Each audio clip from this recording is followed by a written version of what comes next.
que ustedes ven del artículo 138 del Código de Familia dice filiación ineficaz. ¿Y qué quiere decir con esto?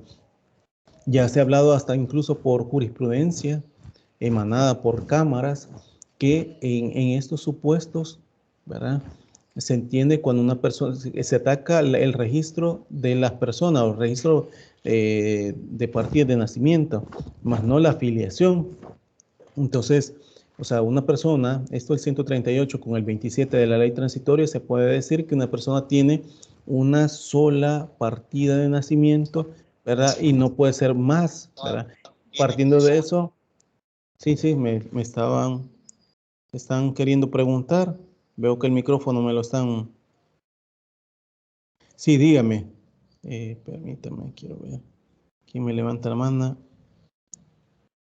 Licenciado, buenos días. Monterrosa de Arce. Sí, buenos días, licenciado. Le saluda Yolanda Monterrosa. Fíjese que a mí no me aparece la llamada.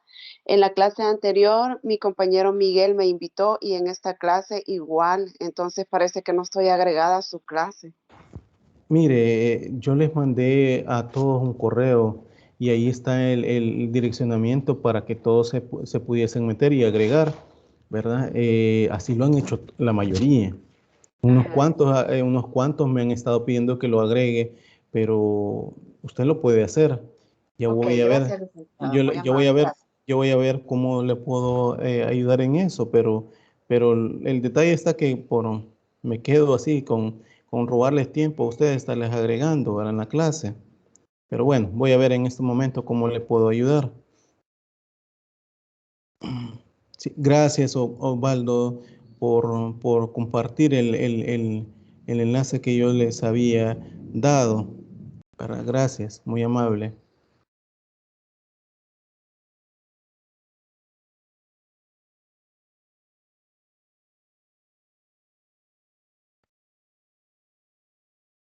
Vaya, está agregada Monterrosa Arce Yolanda. Muchas gracias, licenciado. Muy Ok. amable. Bueno, volviendo sobre el tema que estamos hablando, permítanme. Bueno, no sé si a todo esto ustedes tienen preguntas, ¿verdad? De lo que he estado hablando en este momento, pues para poder hablar con ustedes sobre el mismo tema de lo que estamos desarrollando. Si no tienen preguntas, pues yo continúo con el principio dispositivo que estamos viendo Licenciado, en ese momento. ¿Sí? ¿puede repetir las tres pretensiones? Cuando le hablé de la causa pretende, la petition, ¿a eso se refiere? No, las conexa.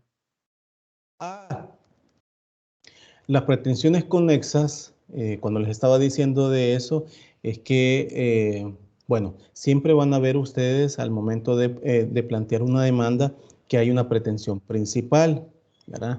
Esto puede ser, les di el ejemplo del divorcio, ¿verdad? El divorcio en cualquiera de las tres causales, que establece el artículo 106 del Código de Familia. Ahora bien, cuando el juez se le presenta una solicitud o una demanda de divorcio, ¿verdad? Desde el momento, y allí parte el principio dispositivo, el juez tiene la obligación, ¿verdad?, de hacer la prevención a las partes para que, por medio del principio dispositivo, introduzcan aspectos que el juez tenga la obligación de resolver al final una vez se haya, valga la redundancia, resuelto o sentenciado el divorcio, si se haya decretado, me refiero. Cuando se decreta el divorcio, ¿verdad? Hay una consecuencia, como lo dice el 111 y el 115 del Código de Familia. ¿Qué dicen eso? Que el juez tiene la obligación de resolver sobre las pretensiones conexas al divorcio. ¿Cuáles son esas pretensiones conexas al divorcio? Cuidado personal, régimen de visita, relación y trato y cuota alimenticia, ¿sí? Esas tres pretensiones en ese ejemplo que le estoy poniendo van a ser pretensiones conexas al divorcio.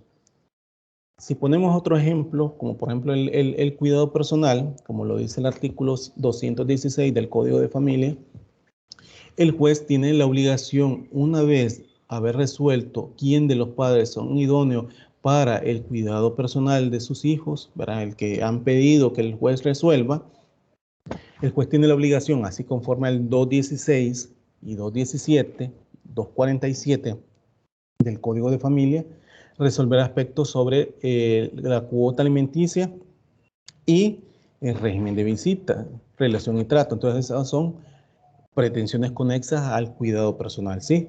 Entonces, les estoy poniendo varios ejemplos porque pueden haber, o sea, en sí, al final, hay una pretensión principal, ¿verdad? Pero también hay una pretensión conexa, o sea, consecuente a la decisión principal. En este caso, último que le estoy poniendo del cuidado personal, y si ustedes le dan lectura a esos artículos que les estoy diciendo, 216, 217, 247 del Código de Familia, hay obligación del juez resolver sobre cuota alimenticia, ¿verdad? Entonces, partiendo de eso, y si ustedes le ponen el 20 de la lepina, incluso esa obligación de dar alimentos de parte del progenitor, sea madre o padre, tiene que resolverse por parte del juez una vez dicta el cuidado personal. ¿Sí? Se logra entender con los ejemplos que les pongo. Y esto para que vean ustedes Sí, del licenciado, principio. gracias. Ok, esto para que entiendan ustedes del el ejemplo que por principio dispositivo el juez tiene necesariamente que resolver, pero tiene que las partes introducir aspectos que a ellos les importa, como por ejemplo en el caso último que les estoy diciendo del cuidado personal, obviamente si a mí me están pidiendo como juez que delegue el cuidado personal a la madre, ¿verdad? O sea, la madre también tiene obligación de decirme cuánto es la cuota alimenticia que se va a establecer, ¿verdad? Partiendo de ese supuesto. Entonces, ahí sí tendría que verse esa situación, ¿verdad? Entonces, esto para que ustedes, eso para que ustedes puedan comprender en esos casos. Muchas gracias por su intervención, Nelson, ¿verdad? Muy importante porque van comprendiendo sobre lo que les estoy comentando de las diapositivas, ¿verdad?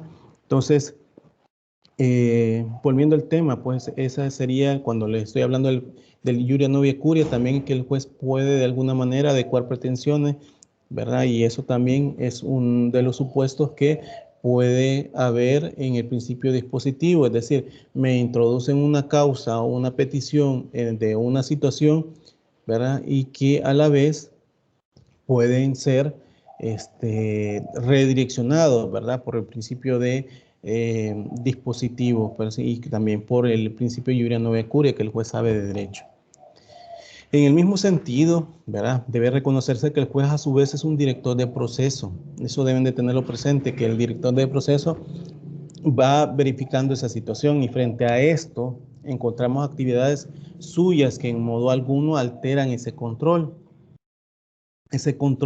dominante, por decirlo así. Pues un ejemplo palpable sobre esto son las diligencias oficiosas para mejor proveer que dicta algunos tribunales en aras de obtener algún, digamos, insumo probatorio que es necesario para fallar en un caso específico y sin los cuales pues podría no verterse la mejor decisión e incluso la más justa.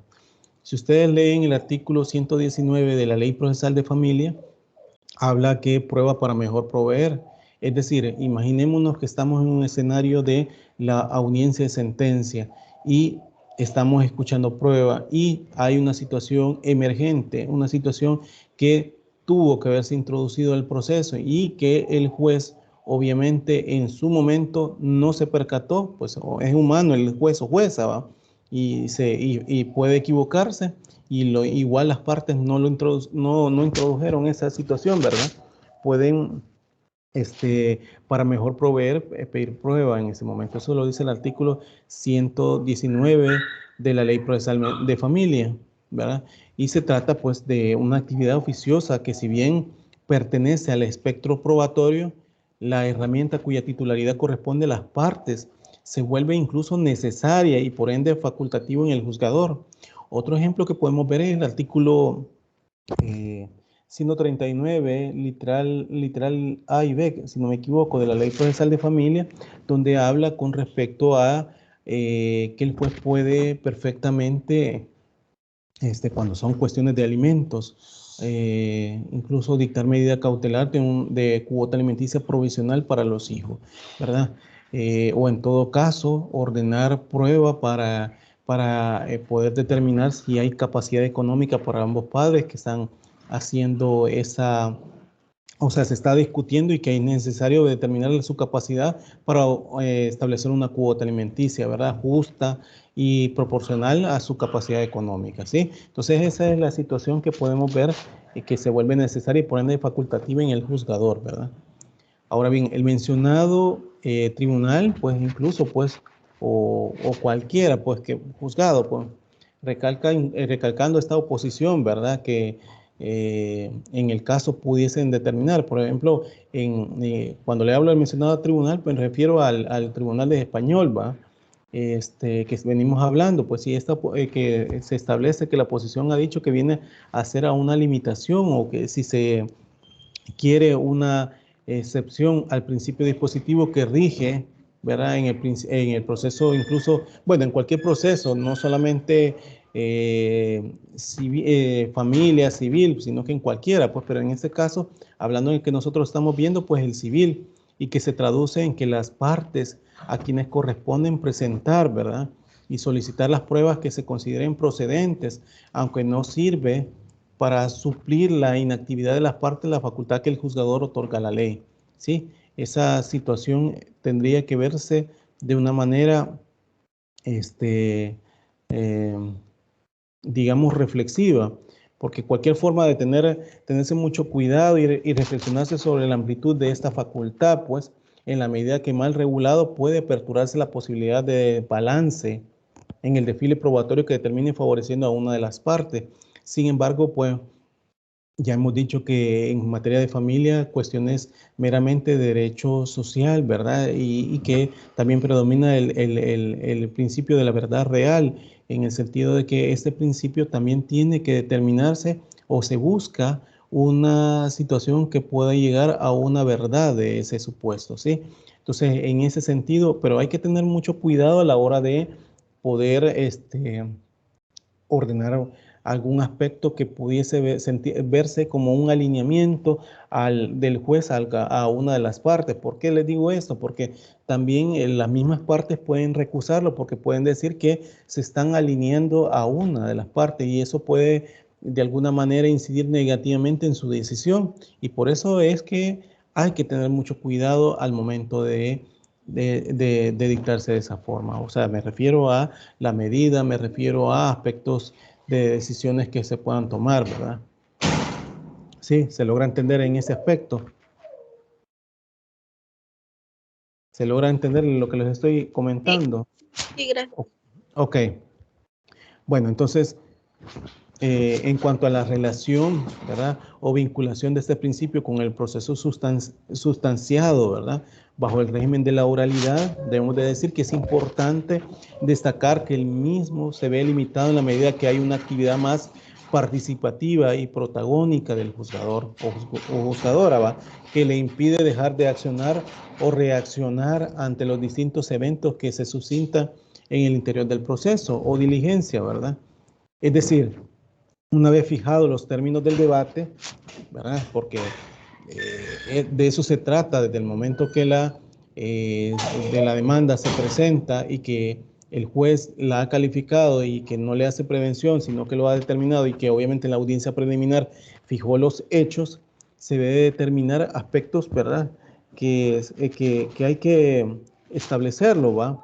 Es decir, una vez fijados los términos de debate, luego de finalizados los actos de iniciación procesal, ¿verdad? El juzgador o juzgadora tiene la obligación sin pedido de parte, ¿verdad? De proceder a la ordenación del proceso y señalar, ¿verdad? En su momento la audiencia de prueba donde la misma ha de producirse de suerte que pasado en esta fase, ¿verdad? Se deberá pronunciar la sentencia definitiva que corresponda. Todo ello sin la necesidad de manifestación, ¿verdad? Del domino litis, o sea, del dominio de la litis que se debe determinar, ¿verdad? Eso debemos de tomarlo en cuenta para esos aspectos que pudiesen haber en el caso, ¿verdad? De esa situación que pudiesen determinarse, ¿verdad?, de una oficiosidad de parte del juez a la hora de determinar situaciones o de resolver situaciones que pudiesen comprometerlo, ¿verdad? Ahora bien, esto también de la oficiosidad, aunque nosotros bueno, se los había puesto aquí como un principio inquisitivo, donde el juez de alguna manera da esa posibilidad de ir decidiendo, ¿verdad? Y haciendo pruebas, ¿verdad? O direccionarlo de una forma el proceso, ¿verdad? Esto es el principio de impulso oficioso, que de alguna manera el artículo 41 de la Ley Procesal de Familia da para aspectos de algunas pretensiones. Y esto pues sobre la idea de este epígrafe, ¿verdad? O de lo que habíamos hablado antes, pues incluso pues que queda evidenciado el hecho que el juez no es un simple espectador en procesos, sino un verdadero director, como les había dicho, por parte ¿cómo se llama? Del principio dispositivo, ¿verdad? La dirección de esto implica, por un lado, ¿verdad? Que evitará someterse o a las partes indebidamente, y por otro que ordenará la instancia y propiciará un genuino debate procesal con su directa participación. Todo aquello, ¿verdad?, que en el proceso suponga un avance de tal como un decreto de sustanciación que debe ser proveído por el juez de oficio, y toda aquella, digamos, medida que suponga el esclarecimiento de una duda en la mente del juzgador de naturaleza impeditiva, pues para fallar adecuadamente. Ahora bien, esto debe ser evacuada oficiosamente por el juez a costa de la actividad de las partes por orden de él, ¿verdad? El pronunciamiento de la sentencia, ¿verdad?, como tal, finaliza la audiencia probatoria y es un acto oficiosamente que debe realizar el juez sin pedido previo, ¿verdad? Esto podríamos ver en aspectos, como les dije, también, por ejemplo, en divorcio, establece el artículo 111 y 112 de la Ley Procesal de Familia, que una vez dictado el proceso, la sentencia, y que sea necesario dictar una sentencia de pérdida o suspensión de la autoridad parental conforme al artículo 240 y 241 del Código de Familia, ¿verdad? El juez lo puede hacer, ¿verdad?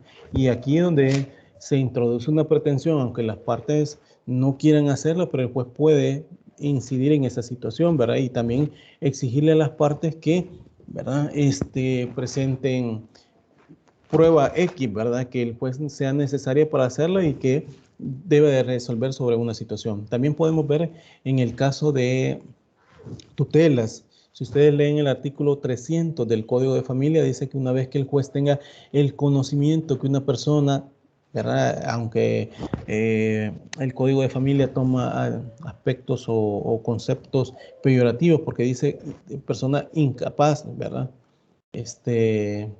o sea, declarada incapaz, ¿verdad?, y que necesita un tutor o un adolescente o un niño o niña que no tenga filiación paterna o materna, ¿verdad?, y que necesariamente requiera de una tutela, o por cualquier circunstancia hayan fallecido sus padres, si tiene filiación paterna o materna, ¿verdad?, una u otra o ambas, y hayan fallecido, pues queda, el juez puede perfectamente, tiene la obligación de, digamos, en ese caso, de nombrarle un tutor, y así lo dice ese artículo, ¿verdad?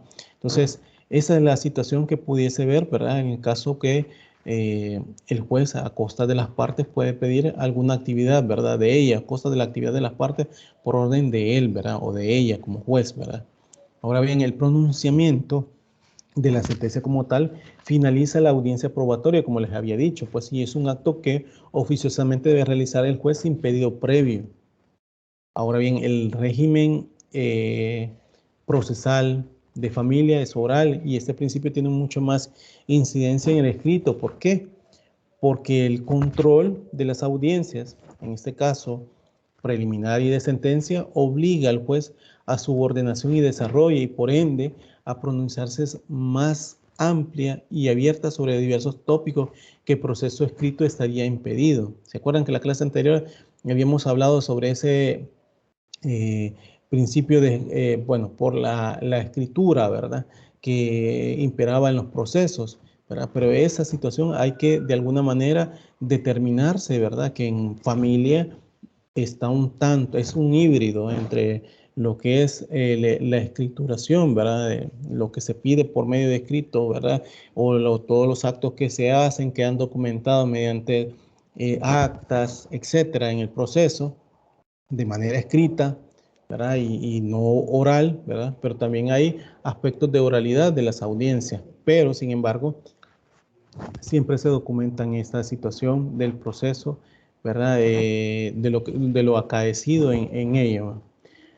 La diferencia entre un sistema y el otro, en lo tendiente al principio que se va manifestada, podemos decir, por la mayor o menor participación oficiosa del juzgador al momento de sustanciar un proceso jurisdiccional, se tendría que ver, ¿verdad? Pero para el caso de la oralidad, siendo que ambas audiencias tienen finalidades específicas derivadas de la ley y no de la voluntad de las partes, ¿verdad? Siendo que su instauración y desarrollo no dependen de la solicitud o pedido del efecto de las partes. El papel del juez o jueza de familia, en este caso, en su labor de ordenar, ¿verdad? De ordenador y director, llevando adelante las providencias que sean más claras, ¿verdad? Esa es la visión que puede ver, ¿verdad? Y en los sistemas escritos varía en la medida que el proceso está atiborrado, ¿verdad? Por decirlo así, en una serie de etapas o fases procesales, donde se va requiriendo normalmente que el paso de una u otra o a los efectos de la preclusión vaya siendo a solicitud de la parte, no de oficio necesariamente, ¿sí? Para que se logre comprender en este caso, ¿verdad? Ese impulso oficioso que aquí podemos tener por lo inquisitivo que puede haber, y como lo ven ustedes en la diapositiva, lo inquisitivo que puede haber de parte del juez a la hora de determinar, ¿verdad? Aspectos que pueda hacer por obligación de manera oficiosa, introducirlos, ya sea por prueba, ya sea por pretensión, ¿sí? Entonces, esa situación se pudiese determinar así. Ahora bien, debo decirles que a partir de este principio, ¿verdad? Que ya de alguna manera habíamos hablado, ¿verdad? En aspectos propiamente determinados, ¿verdad? Debo decirles también que con respecto a la, ¿cómo que se llama? También al principio de congruencia es necesario establecer, ¿verdad?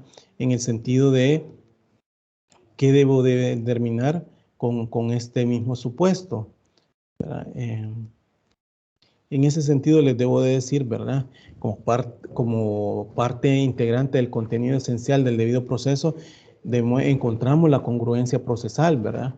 Y esto pues consistente en la identidad que debe existir entre el periodo de las partes y el fallo del juzgador o de juzgadora.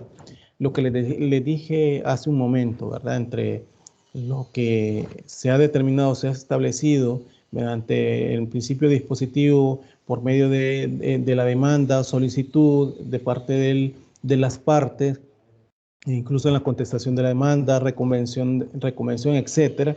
Lo que se ha pedido ahí, eso como pretensión, habría que ver que tenga consonancia con lo de la sentencia, ¿verdad? Para determinarse, pues, entre el pedido de las partes y el fallo del juzgador o juzgadora. Tal identidad, debo decir, que no supone que deba dársele la razón a uno u otro sujeto irreflexivamente, porque no es ese el punto, que yo le voy a dar la razón a la parte demandante, a la parte demandada, sino que llegar a un supuesto donde, ¿verdad?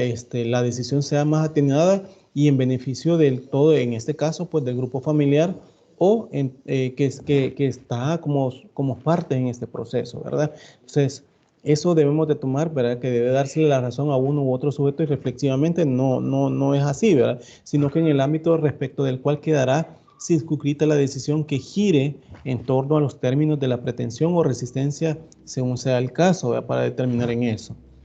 Ahora bien, los rasgos esenciales de este principio, y esto pues sin ánimo de exhaustividad, pues los ha señalado el Tribunal Constitucional Español que les mencionaba, esto pues por una parte, indica que la hipótesis de la incongruencia omisiva vulnera o vulneradora del derecho de la tutela no puede resolverse genéricamente, sino atendiendo a las concretas circunstancias de cada caso. Eso lo ha dicho el Tribunal Español, ¿verdad?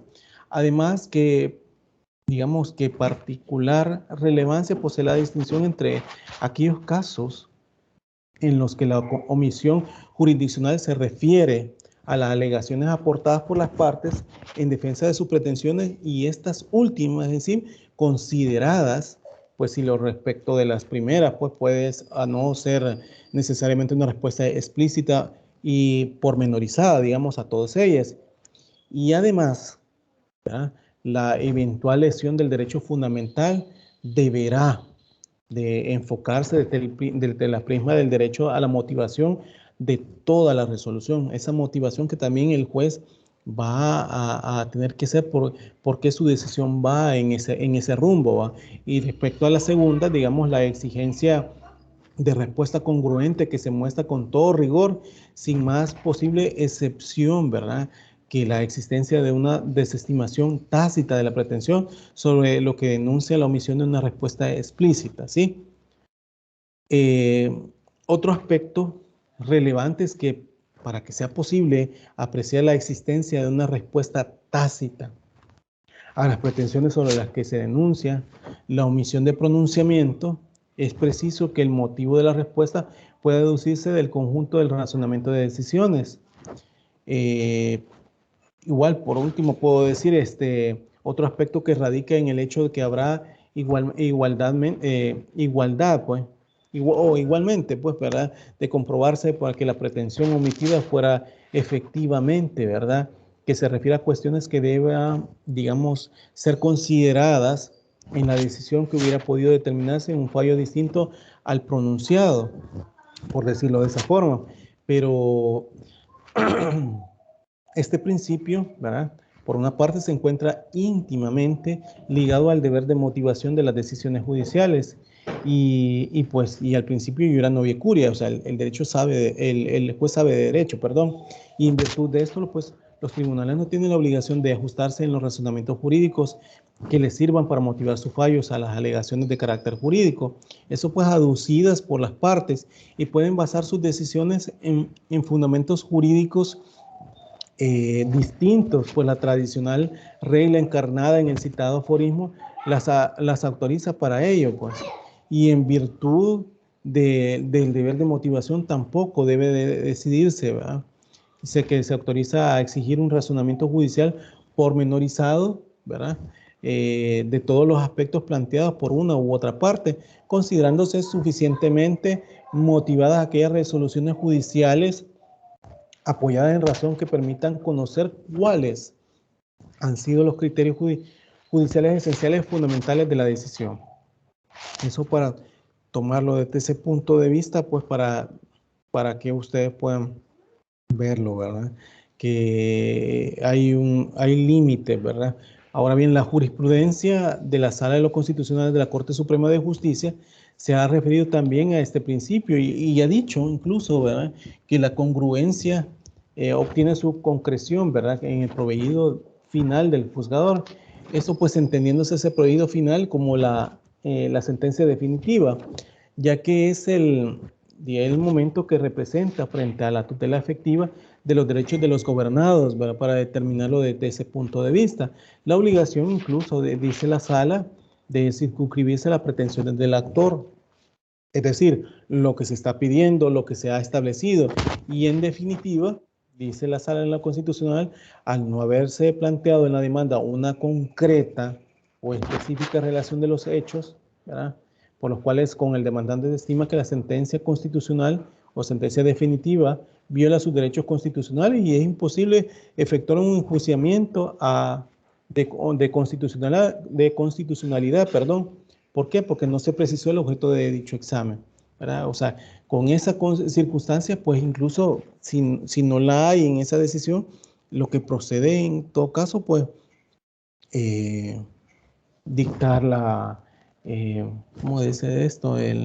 La nulidad de la sentencia, porque no hay porque recuérdense que también igual la Sala de lo Constitucional establece que una vez el juez motiva su decisión mediante la sentencia, tiene que dar los razonamientos por los cuales ha llegado a esa decisión. Y se acuerdan cuando les estuve diciendo sobre el principio dispositivo y ahora con el principio de congruencia, determinar, establecerse eso, y también sobre esa situación hay que motivarlo, y motivado, ¿verdad? Eso ya, o sea, ¿por qué se va a esa? Que no implica solamente ponerle de artículo, ¿verdad? Llenar, atiborrar la sentencia solamente en un articulado, porque ya los artículos ya los tenemos, pero la decisión, ¿por qué la motiva en ese aspecto el juez? Es lo que falta. Entonces, si el juez no la motiva, y con respecto a lo que se está pidiendo, eso hay que determinarlo, ¿sí? Alguien veo que el micrófono lo ha activado. ¿Quiere preguntar? Hola. Hola, hola. Quiero 8.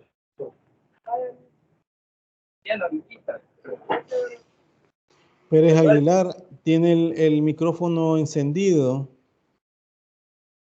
Licenciado, muy buenos días. Buenos días.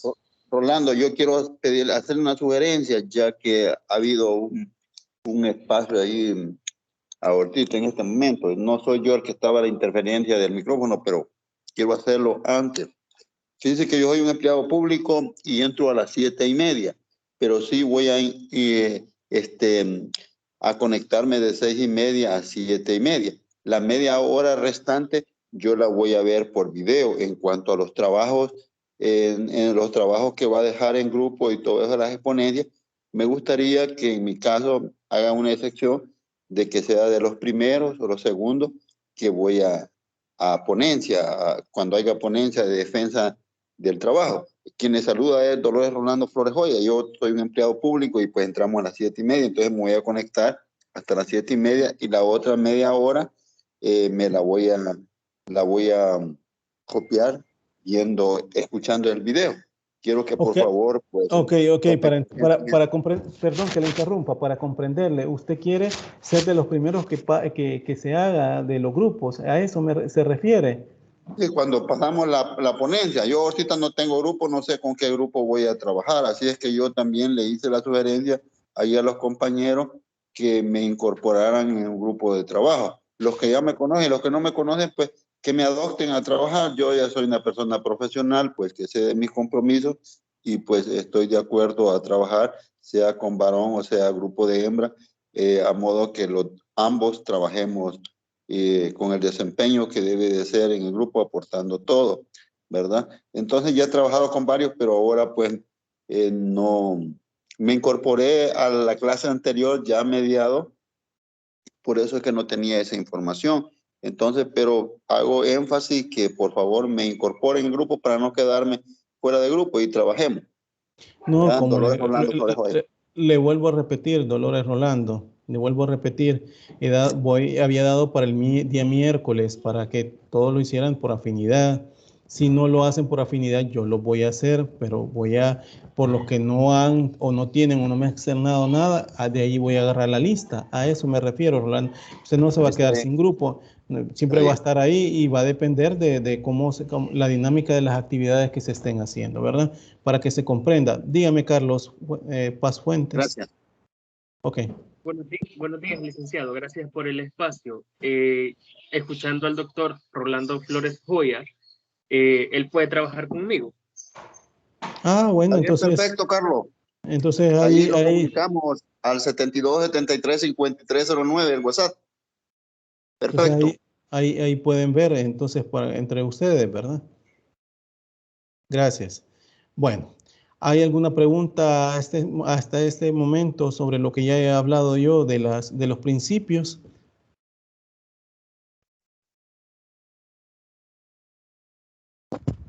Escucho de parte de ustedes, si no, pues por lo menos uno me diga que no hay preguntas y continúo con lo de la clase, ya que hemos estado ahorita discutiendo sobre los temas sobre los grupos. ¿Hay alguna pregunta? No. Ok, muchas gracias, Carlos.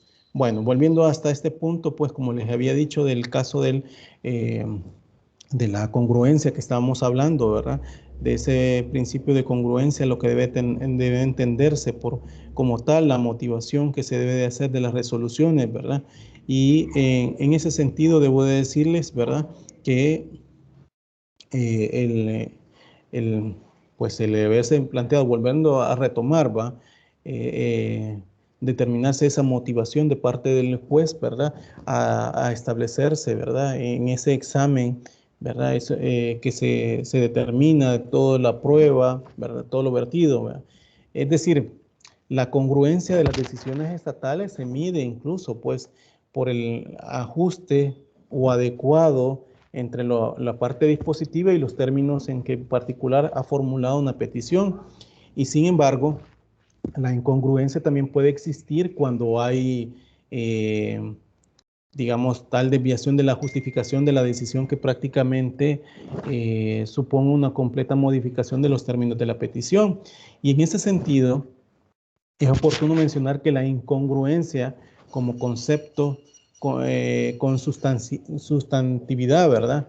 Propia es aquella en virtud de la cual se altera el objeto del proceso, modificando, ¿verdad?, los términos en que se planteó el debate procesal y no dando oportunidad a las partes para discutir y contradecir una decisión, ¿verdad?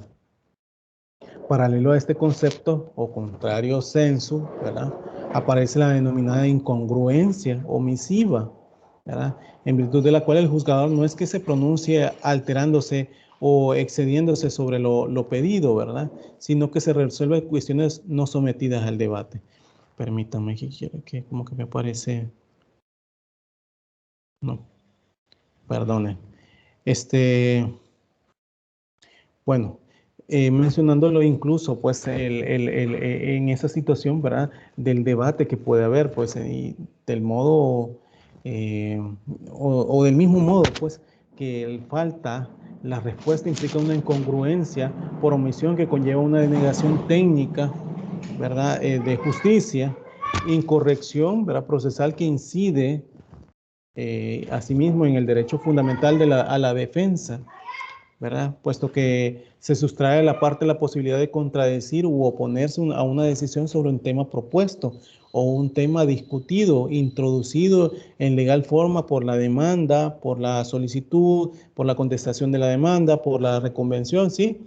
Y desde esa perspectiva, el principio de congruencia y el derecho de defensa están íntimamente vinculados, por cuanto en todo proceso no debe apartarse a las partes del verdadero debate contradictorio y puesto por ellas, ¿verdad?, con merma de su posibilidad y su derecho de defensa, pues podría producirse un fallo no adecuado, no ajustado esencialmente a las recíprocas pretensiones de las partes.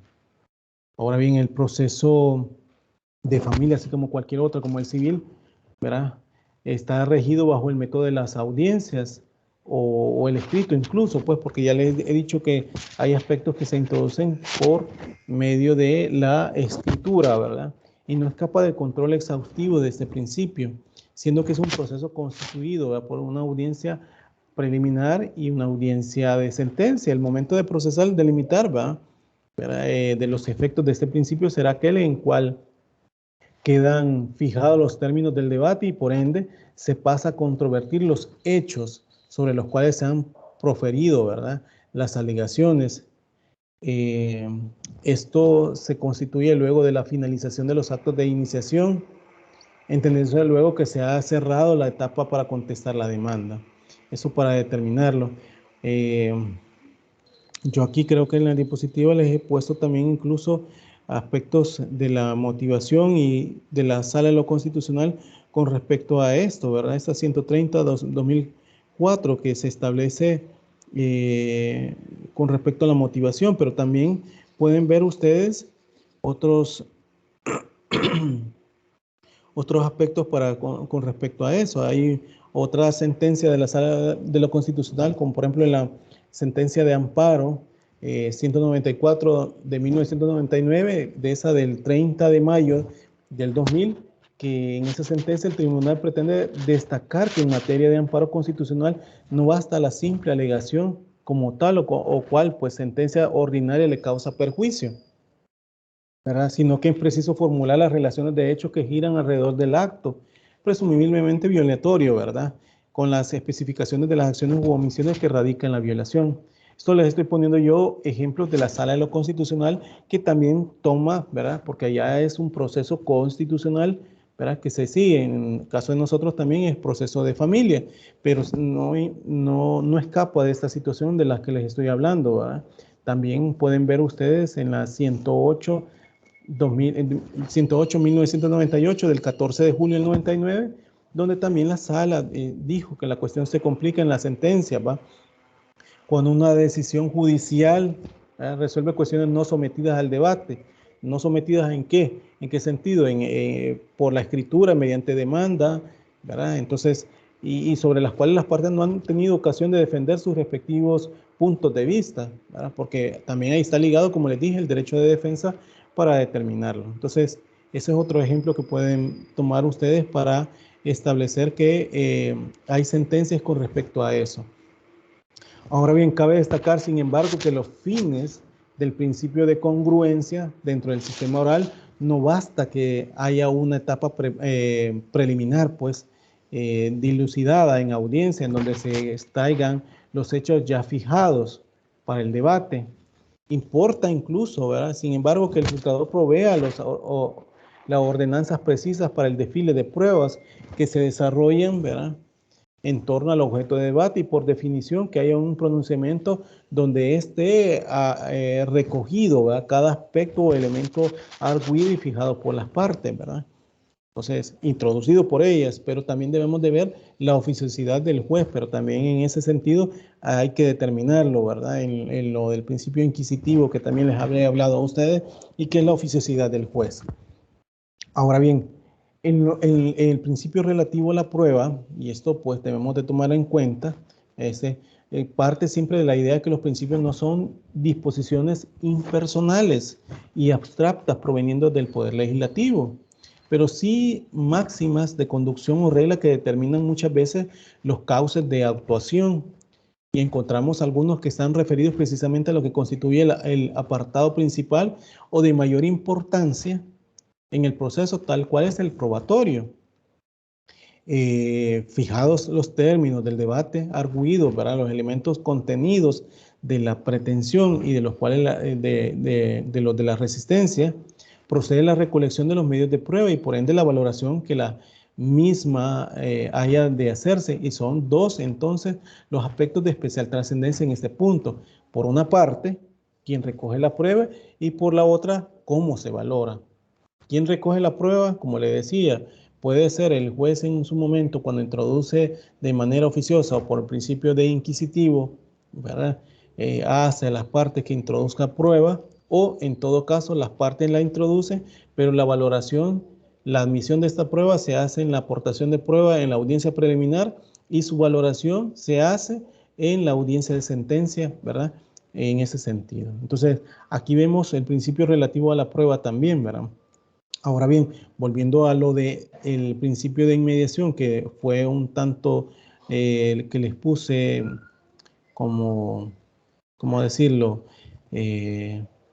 en tintero, pues para con ustedes la clase anterior, en el sentido de que hablamos un poquito de él, del principio de inmediación, que no se debe dejar de lado para eso, si el juez, quien ulteriormente proferirá el fallo, ¿verdad?, esto, pues, fallo, estoy hablando que sea favorable o adverso, corresponde al mismo juez o jueza a recoger directamente las pruebas que las partes presenten en los estrados, ¿verdad? Eso por el principio de inmediación. El principio de inmediación, el cual con el de la oralidad son como, digamos, anverso y reverso de la moneda, y que supone incluso que sea el órgano jurisdiccional quien obtenga de primera mano la producción de esta.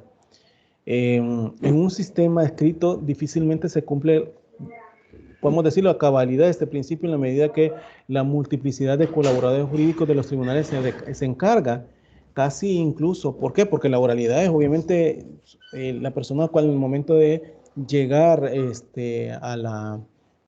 a introducir un aspecto mediante demanda, solicitud, mediante escrito, etcétera, el juez solamente, no van a ver al juez, no, el juez no va a mediar por eso, ¿verdad? Sino que el juez solo va a ver por medio de escrito, como lo era antes. Entonces, por eso es que digo que, no, que el sistema escrito difícilmente se cumple a cabalidad este principio en la medida que la multiplicidad de colaboradores jurídicos de los tribunales se encargan casi inevitablemente de la obtención de prueba y no propiamente del juzgador, ¿verdad? Para determinarlo desde ese punto de vista. Permítame que quiero ver.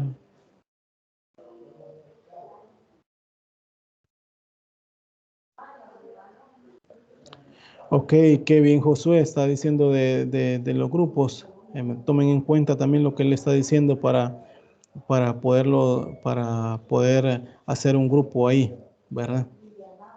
Esto en el chat que lo está diciendo él, ¿verdad?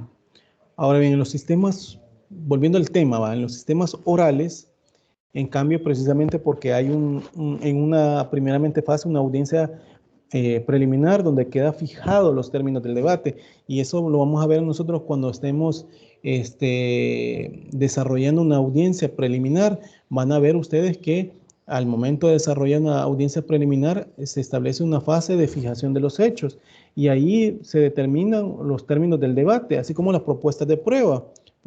En el momento de la aportación de prueba, que también la tiene esa audiencia, y que también ahí se va a ver cuáles serían la prueba admitida o desechada, ¿va?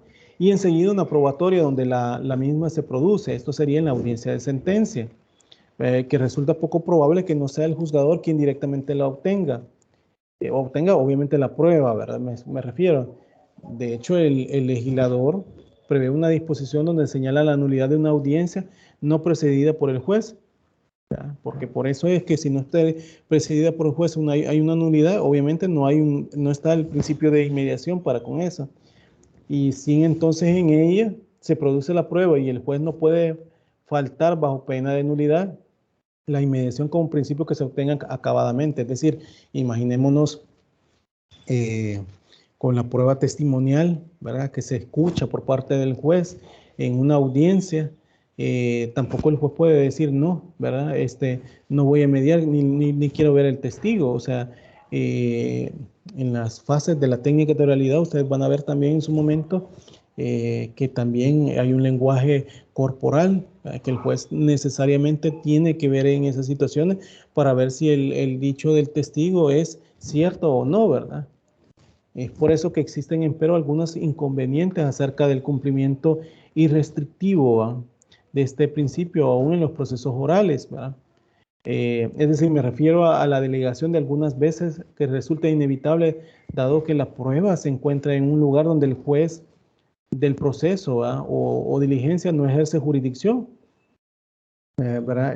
Por ejemplo, la realización de una inspección o reconocimiento judicial en un lugar fuera de la circunscripción territorial del juez, ¿verdad? Puede pasar de donde se ejerce plena competencia. Es motivo para algunos incluso de delegación a efectos de que el juez de dicha localidad sea quien la realice, ¿verdad? Porque hay esa situación, esa inspección o reconocimiento que le impide al juez, porque el juez tiene otra actividad procesales que tienen que ser, porque no solamente es un proceso que está conociendo, sino que hay una infinidad de causas que tiene que ser y audiencias y todo, ¿verdad?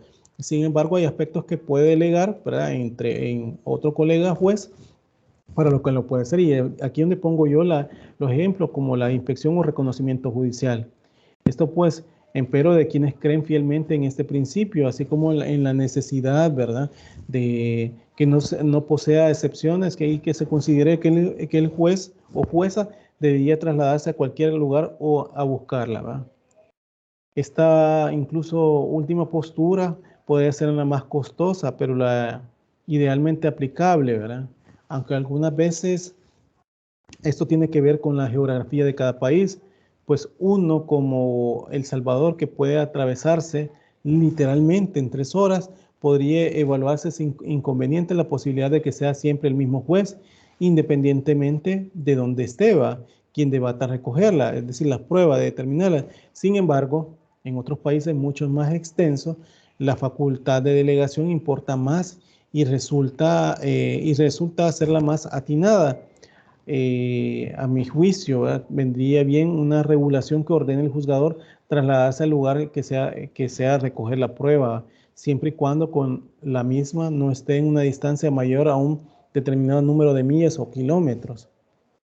Esta distancia debe ser evaluada bajo parámetros razonables, tales como la geografía del país, las posibilidades y dispensas para el traslado o el tiempo de juzgador de que se trate, pasando de tal o cual distancia el juez habría de tener facultades de delegar entre uno u otro tribunal o juzgado del sitio donde la prueba se debe extraer. Y esto pues para que la práctica y oportunamente se le envíe se le envíe recabada, es decir, la diligencia que se hizo.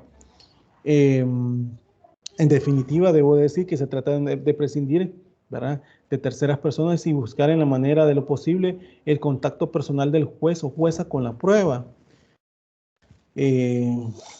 Algunos autores como David Echandía clasifican este principio, ¿verdad?, desde el punto de vista destinado al contacto, a saber si se trata de la inmediación por parte del juez en una persona que ha de declarar es subjetiva.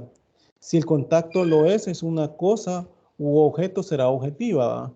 A nuestro juicio parece irrelevante desde la perspectiva procesal tener claro los pormenores de tal irrelevante clasificatorio para determinarlo.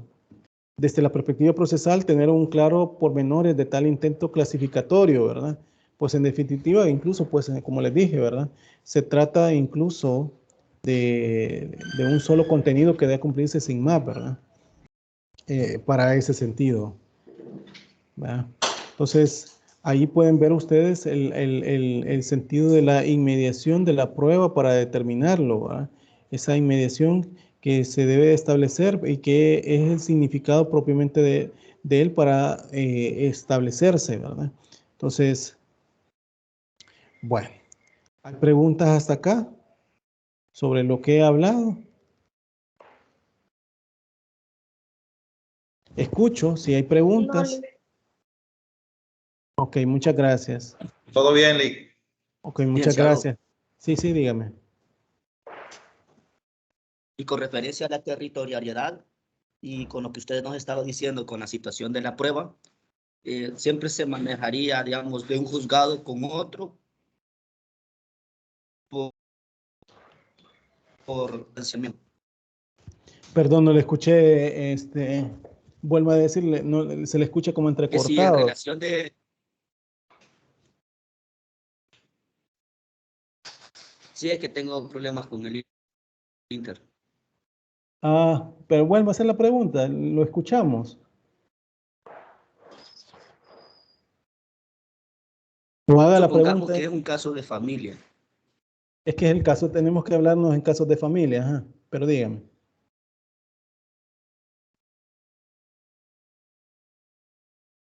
Y esta persona, digamos, se fue para Estados Unidos y necesitábamos un poder.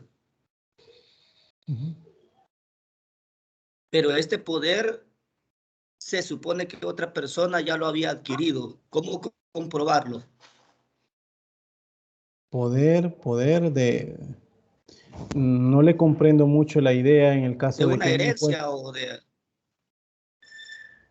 Mire, para aspectos de... Cuando hablo de lo de la inmediación en que el juez pide auxilio, ¿verdad? Me estaba enmarcando en el sentido de que ya está el proceso entablado. Ya se analizó si las partes tienen legitimación procesal, es decir, sus partes, ¿verdad? Es decir, que ya haya un poder para ambos y ya se determinó en eso. Pero me refería yo a supuestos en los cuales el juez tiene que ser una situación que tenga que salirse de su circunscripción territorial, es decir, que tenga que ser una diligencia de inspección. Por ejemplo, en casos de violencia intrafamiliar, que hay que hacerse inspección en el lugar donde sucedieron los hechos y que generalmente hay aspectos que el juez tiene que valorar porque ahí sucedieron esos hechos. Imagínense que la señora se vino, es de Santa Ana y se vino hasta Morazán, a La Unión, digamos. Se vino ella de Santa Ana hasta La Unión. ¿Por qué? Porque el señor aquí está, a quien ella está denunciando y los hechos pasaron que ella denuncia, pasaron en Santa Ana, ¿verdad? Entonces, esa inspección que se tenga que hacer por parte del juez, el juez de la Unión, irse hasta allá, hasta Santa Ana, esas circunstancias, ¿verdad? Determinan que puede pedir un auxilio. Por ejemplo, también en aspectos como cuando se ordena el emplazamiento del demandado, ¿verdad? Hay muchas veces se sigue la idea de que el juez competente es quien tiene el domicilio del demandado, ¿verdad? Que debemos de tener en cuenta que el domicilio con la residencia nunca van a ser igual, pero partiendo del domicilio, el demandado es la competencia que el juez. Pero imagínese que esta persona estaba en el mismo caso, era domiciliada allá aquí en La Unión, pero estaba residiendo temporalmente en Santa Ana, pero a la vez, ¿verdad? Fue demandado allá en Santa Ana y se pide que se haga el emplazamiento aquí por medio del juez, ¿verdad? En este caso, un juez de paz, se pide el auxilio judicial. Entonces, bajo ese supuesto es que les digo yo, en un momento dado, que se pudiese verificar actuaciones que parte del juez lo puede hacer, ¿verdad? Pero en este caso, aunque no es prueba lo del emplazamiento, ¿verdad? Pero bajo ese supuesto que me voy diciendo yo, porque en el caso de una inspección, el juez tiene que valorar aspectos en los cuales tiene que decidir, ¿verdad? Entonces, sobre eso es lo que estoy hablando yo, no sobre aspectos meramente, ¿cómo decirlo?, de admisión de una demanda, de una solicitud, ¿sí? ¿Me logra comprender? Sí, licenciado. Ok, entonces sobre eso es lo que estoy hablando yo en este momento, ¿verdad? Bueno, ¿los demás? ¿Hay preguntas? No, licenciado. Bueno, solo decirles así y dejarlo en el tintero, ¿verdad? Sobre la sana crítica y la prueba tasada, ¿verdad? Lo vamos a desarrollar más con detenimiento la otra clase, pero sobre esto me voy a quedar. Y debo de decirles también que esto de la sana crítica y la prueba tasada, en materia de valoración de prueba, porque nosotros acá en familia la tenemos como sana crítica, ¿verdad? Que se debe establecer, y esto a partir del artículo 56 de la Ley Procesal de Familia lo establece. Esa en materia de valoración de prueba, la humanidad incluso ha venido avanzando, se ha dicho, ¿verdad?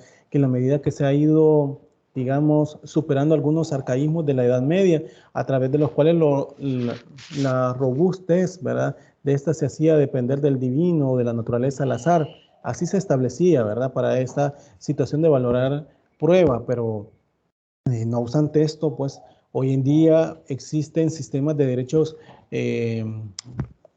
procesales, derechos procesales, como podemos decir, civil, penal, familia, laboral, ¿verdad?, que atienden a una tarifa legal de prueba. Y esto es un conjunto de normas que prevén todas las reglas de valoración. Y me refiero pues al hecho de establecer legalmente cuáles serán los únicos medios probatorios o medios de prueba utilizables que se pueden ver, ¿verdad? Como que se han de valorar y la consecuencia a la que debe de plegarse, ¿verdad? El juez cuando uno mismo entre el contradictorio lo que ocurre es que hay una sustanciación del juez, ¿verdad?, por el legislador, y que aparece en un lado la existencia de un numerus clausus de medios probatorios que pueden determinarse, con arreglo de los cuales deban las partes convencerlo, pues esto por convencer al juez, ¿verdad? Y de otro, digamos, y sobre todo la de un conjunto de reglas para la valoración del resultado de la prueba, conforme al cual existirá una hipervaloración de determinados medios probatorios en detrimento de otros manifiestos de, digamos, de hipovaloraciones que pueden haber en ese sentido. Entonces, ahí se los dejo en el tintero en el aspecto de que podemos tomar en cuenta esta de la sana crítica, valoración de esa prueba, que pueden haberse y que pueden establecerse para esos supuestos, en los cuales podemos incluso ir determinando, ¿verdad?, aspectos que el juez, pues, obviamente tenga necesariamente que resolver. Sí. Bueno, no hay más preguntas. Bueno, digo yo porque abro este espacio, porque necesariamente tengo que abrir un espacio de preguntas con ustedes para ver si realmente han comprendido sobre la clase. Estamos hablando sobre los principios procesales en materia de familia que pueden haber, pero necesariamente les digo, ustedes tienen que estar activos con esto de las preguntas, pues porque vamos a enriquecer más sobre el desarrollo de esta clase, que ustedes estén participando, que ustedes estén haciendo preguntas, ¿verdad? Porque solo así voy a ver yo que ustedes han comprendido lo que yo he estado hablando. Si no, es un aspecto de que no se cumple con la finalidad. Entonces, solo motivarlos a ustedes a que participen, ¿verdad? En esta labor, ¿verdad? De lo que se puede hacer para el caso, pues, de lo que nosotros estamos hablando, en este caso, sobre los principios, ¿verdad? Está además decirles que en el transcurso del día o el fin de semana les voy a mandar ya, bueno, voy a esperar hasta ahora para la definidad, ¿verdad? De los grupos. Le había dado hasta el miércoles porque esperaba que pudiera, pero todavía hay unos cuantos que se han inscrito a última hora y que necesariamente pues tengo que incluirlos. Así que voy a mandarles a ustedes a más tardar mañana lo de la tarea para el laboratorio que he dicho que vamos a hacer cada semana, ¿verdad? Y sobre esto va a ser sobre los principios para que ustedes puedan perfectamente decirme sobre esos principios, o sea, unas preguntas. Voy a ver si casos les pongo y que ustedes vayan viéndolo ahí, ¿verdad? Entonces, eso sería todo. Si no hay preguntas, me quedo hasta acá. Continúo siempre, ¿verdad? Con lo de la zona crítica para la próxima clase. Y pues decirles que tengan un feliz fin de semana. Licenciado, buenos días. Sí, buenos días, dígame. Disculpen, mire, las diapositivas creo que no las puede compartir en el aula virtual de Teams. ¿Cómo no? ¿Cómo no? Si lo que les estoy diciendo que puedo hacerlo. El punto es que yo no he terminado de desarrollar todo al principio. Entonces, el punto es que si yo no lo desarrollo todo, ¿verdad? Van a ir viendo ustedes que se van a poder perder, ¿verdad? Entonces, lo que voy a hacer es que una vez termine yo el tema, porque todavía de los principios no he terminado, ¿verdad? Sí, se sí. las voy a estar subiendo y ahí ustedes van a ir retroalimentando. Pero la idea también es que ustedes anoten, ¿verdad? En las clases y que ustedes también vean, ¿verdad? Si no, pues vuelvan a ver el video y ahí se va a establecer sobre esto, ¿verdad? Entonces, ese es el punto. Ok, muchas gracias, licenciado. Ok, si no hay más preguntas, pues nos quedamos hasta acá. Nos vemos el día lunes próximo y que tengan un feliz fin de semana. Gracias, feliz día. Feliz día. Gracias, feliz día. Feliz día.